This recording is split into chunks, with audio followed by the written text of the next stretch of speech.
Growing up, Mom and Dad used to always say, it's not about you, it never has been, never will be.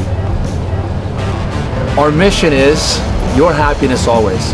We like to say that we're not only in the business of burgers, but rather touching lives. This is our story. How Mom and Dad with us, 7 brothers, built a restaurant centered around Jesus Christ, families, and centered on food that will blow you away. This is 7 Brothers, more than a meal stories. Her like this, saying to her, honey. She's like this. You can hear it throughout the hospital. I was like, honey, remember what we learned about? He goes, Aloha everybody, Seth Hanneman here from 7 Brothers, back for another episode. Today we're gonna go sit on the couch and talk story with Mom and Dad and ask them a few questions, take a deeper dive down some memory lane, and at the end we're gonna make some banana bread with Mommy. So let's go check it out, come on. So we have my mom, Peggy Hanneman, and my dad, Arthur Hanneman, the parents of the 7 brothers, and let's dive right in. I never really had a difficult pregnancy. I'm sorry, you're right. I forgot Spencer. Yes, Spencer. I could have died. Spencer could have died. It was a very, that was What number child is Spencer? number 1. And after I had him, they said, you may never have a child again, because I was so messed up.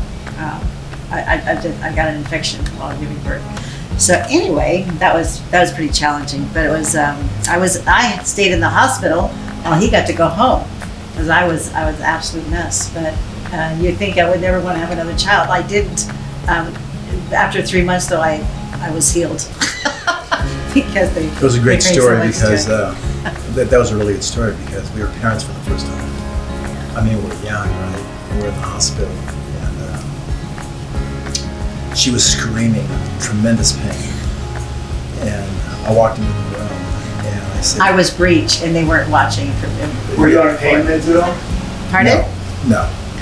So completely natural. Yeah, so I could hear her screaming in the room, and we had gone through a little bit of a breathing course to help you when you're pregnant, right? That you and the husband go through, the husband and the wife go through to help them, prepare them, to help her in delivery. And so I walk in the room, and I hear her screaming, and I walk into the room, and I bend over to her like this, saying to her, honey.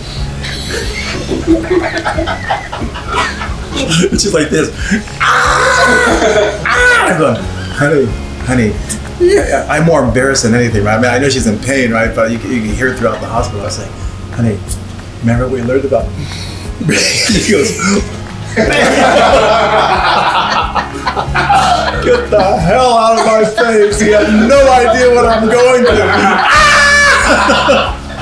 The chores. See, I don't like having a dirty house, so I always insisted that they clean their rooms, and if they use the bathroom, clean the bathroom, make sure it's nice, and come to the table, and I would have their meal, their hot breakfast ready, or cold cereal, depending on the morning and how it was going. But Always a hot breakfast, by the way. I think it's mostly, I always did a hot really good. breakfast. I remember cereal was like emergency food for us, Yeah, and right. sometimes we wanted the cereal. But I think that's interesting to note that you always make sure we had a hot breakfast. Right. A lot of oatmeal. Yeah, and even oatmeal's the best a lot of thing around. pancakes. A lot of pancakes. One time I took one kid out of school because he didn't make his bed. I marched out of school. I'll take Shem just for one moment. Oh, We're not wow. to make his bed. Yeah, Shem. So Shem was the one. That's right. Not making Shem his was the bed. one, so. You pulled him out of Yeah, school I pulled him out of school. to go back home, make his bed. That so was do his chores. probably a really frustrating morning. I got back home after dropping the kids off, and I went, oh my goodness, I'm going to grab that kid, get Grab that that. kid out of school. Yep. And they thought, the school thought that was they thought it was odd but amazing at the same time. I go, yeah, they have certain jobs they have to do when they leave the house. So that was one of them. I remember going to a parent conference with Sterling, and the teacher was just saying, oh, he's terrible, he's not good at this, he's not good at this, he's not good at this. And I said to her, okay, we've been here now for the past so many minutes, and you're telling us that our son's not good at this and this and this. And I appreciate that very, very much. She gave me his report, right? His report card that had all these negative things on it. So I said, okay, we've talked about all these things, and yeah, I appreciate that. And then I ripped it up, crumbled it, And I threw it in the trash can. I said, okay, now let's talk about where we go from here. Tell me what your plan as a teacher, Nadia. Then I'll tell you what my plan is as a parent. Our parent plan as a parent to help him. You go first. And she stuttered, stumbled,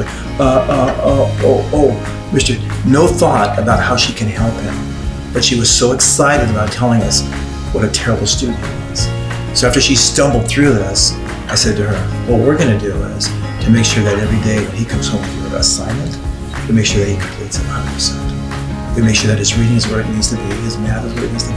We're gonna do that as parents. That's what we're gonna do. So that we never, ever have another report card like that. Because that's where that stuff belongs, in the trash. We wanna help him become better because he's better. So we always raise the boys, when it came to school or anything else with that, you can always do better. You're better than that, right? Nothing to demean, to belittle, to destroy their self-confidence, but always leaving them with, you're better than that, right?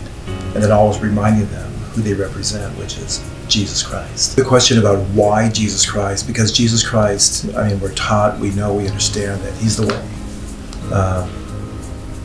We believe in our Savior, we believe in the church of him, and we believe that without him, it would be extremely difficult to raise children. One of the beautiful things about the Savior is that he taught us about the value, the beauty of prayer. And so in raising you boys, we believe that. We believe that there is a God and that he's with us. And one of the ways for him to be a part of our lives is by prayer. And Jesus Christ taught us that. Through surfing, you would connect with your Father in heaven and with the Savior Jesus Christ. The value of life, as you mentioned, Seth, with the value, the purpose of life and all that.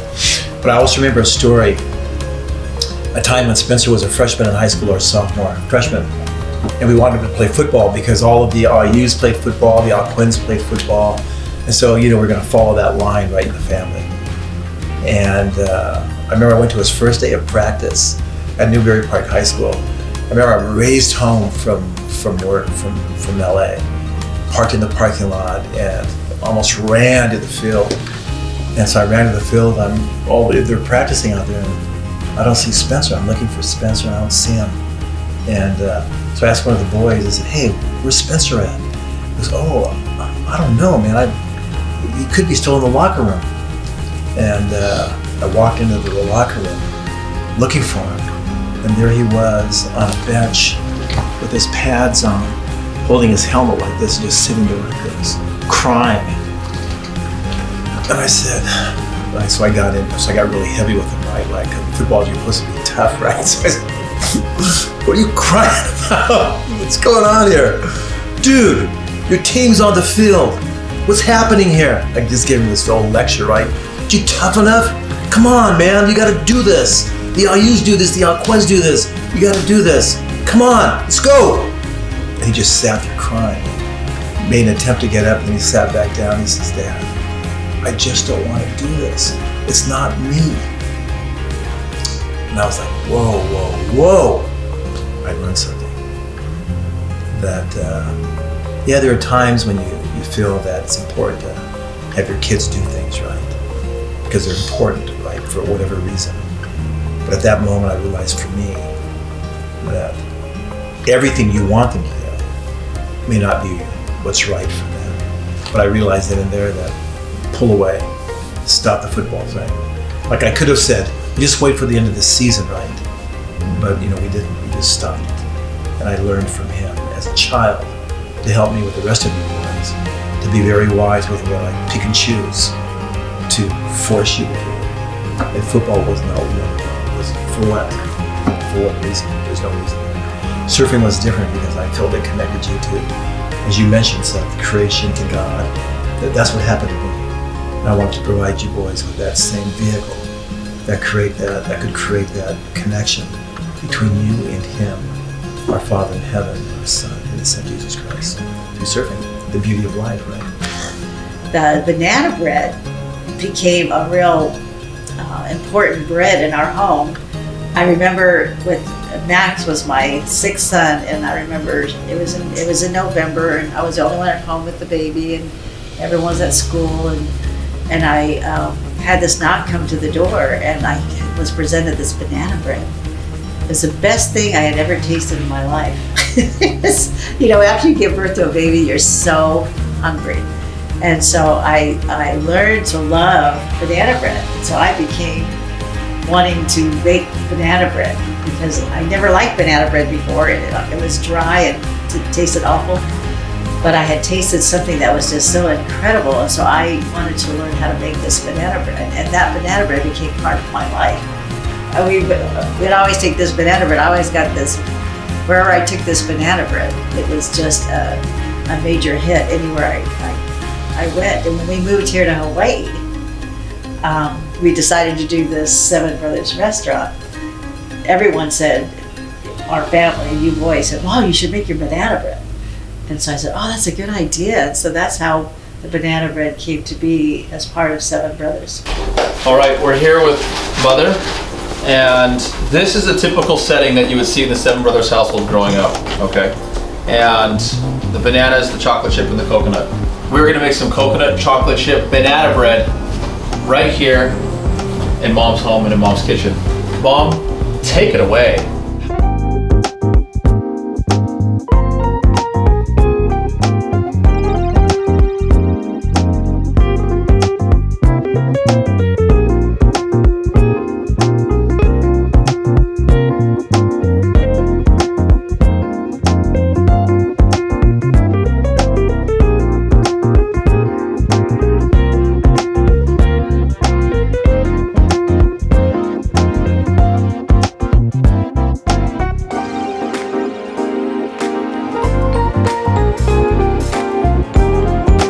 And so, here we are with the final result. Mom's chocolate chip coconut banana bread. This is how we do. That's how it's done.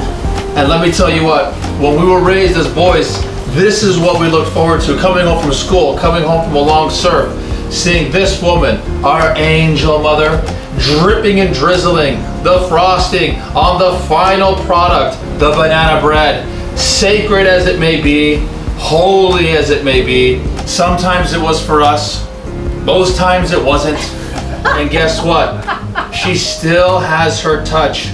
I remember when I was a little boy, I would see this happening over and over and over. And look at the style and the technique in the which she drizzles the frosting onto the bread, folks. It's so good and it never gets old. You guys have experienced it. If you haven't, come check us out and come taste what we love so much and what we were raised on. But from all of us here in Seven Brothers Land, I think the end product, putting that final touch of the frosting, which gives it a little bit more of a I want to eat it. That's what I love doing. I loved doing the artistry of making it look really yummy for the customer. it looked like this 25 years ago and it continues to look like this today. 30 years ago. Okay. Right. Well done. Okay, now the question is this for us or is this for somebody else? This is for us.